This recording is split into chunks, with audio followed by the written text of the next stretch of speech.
Find anything, my friend, more stupid and more problematic than DEI. Say that to most people in our circles, and well, frankly, DEI is DEAD. And it goes to show you yet again, my friend, how these people just don't get it. And when I mean these people, I mean the radical left. The radical left who seem, for some reason or another, to believe that they just don't, they can just keep propping this nonsense up. Because it's the most incredibly stupid thing that we have. This insanity. And this week, by signing a series of executive orders, our President Trump has shown absolute incredible leadership that makes us thrilled and happy to be an American. President Trump did what leaders in modern America haven't had the courage or the clarity to do, and that is he called time on the federal government's bloated diversity, equity, and inclusion programs. He said, enough. Like Alexander slicing the Gordian knot. For too long, DEI has been a parasitic drain on the nation's institutions, consuming resources, degrading standards, and promoting the kind of stupidity and idiocy and nonsense, promoting this bureaucratic groupthink that nobody cares about, nobody understands, nobody connects with.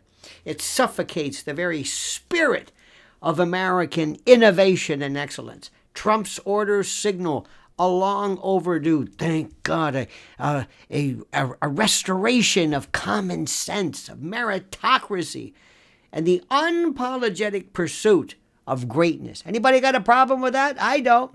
Now look, let's be frank, shall we?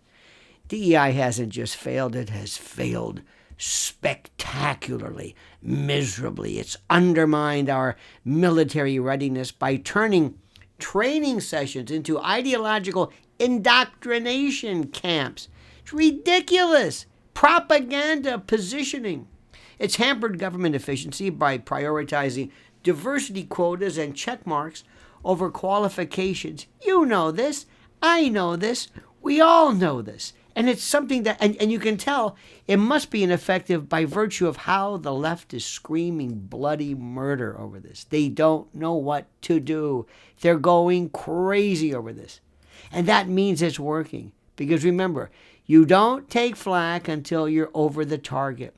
You don't really hit the nerve until somebody screams. Somebody screams, stop. And when the people who yell stop are the ideological enemy, then we're doing great. And we've got to pursue and double down and not stop for a moment. And that's what's so terrific about this president. My God, I love this man. DEI has infiltrated every aspect of our universities and schools. It's replaced the pursuit of knowledge with this pursuit of grievances and being pissed off and being angry and being heard and it's utter nonsense. Balderdash, I'd say. Dare I say balderdash. And I love saying balderdash, and I don't even know what the hell balderdash is. It's absolutely been the crucible, the cauldron of mediocrity and inferiority. In the name of inclusion, it's sown division. Ironic, isn't it? And at its ideological core, DEI has pursued and pushed an agenda that is absolutely as anti-American as it is intellectually vapid and vacuous and void. Joe Biden, Pops Biden, and Kamala and the radical left eagerly infuse DEI into every corner of the executive branch and the military, treating it like a moral panacea or some type of laboratory. But coercion wrapped in the guise of progress has consequences, my friend. And those consequences have been disastrous. Under the guise of fostering equality, that's my favorite, DEI policies have punished the capable, promoted the unqualified, and endangered the very citizens the government is supposed to protect. Us! As President Trump wisely and aptly and perfectly described, these policies are not just misguided, they're dangerous, demeaning, and immoral. And that's something that people have to understand. There's something fundamentally, intellectually, and spiritually wrong with this. Trump's executive orders aren't just symbolic, they're substantive. He has ordered the closure of DEI and environmental justice offices across the federal government.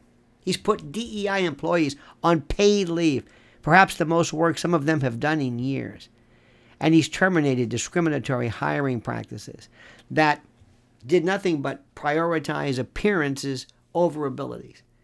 He's also demanded that agency heads account for the financial and social costs of these disastrous policies, costs that have been borne by taxpayers like you and me, many of whom would be shocked to learn how much of their hard-earned money was funded and has funded these ideological circuses. Oh, this is incredible.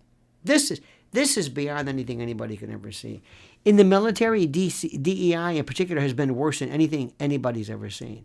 And what was once an institution built on discipline and merit and yes sir and no sir and cohesion and unit cohesion and esprit de corps, in many cases became a proving ground for social experiments. No. Trump's orders to restore excellence in the military and transportation sectors aim to correct that. The mission of the military is not to meet diversity quotas or indulge in social engineering. No. It's to defend this country. To defend this country from enemies, foreign and domestic. Anything less is a betrayal of those who serve and those they are sworn to protect. It is that simple. God bless this president. God bless President Trump. And God bless the wonderful work he is doing. And let's hope nothing ever gets in the way of his continued success. Please subscribe to this channel and say to the world that you're absolutely, positively, 100% behind change that keeps America strong.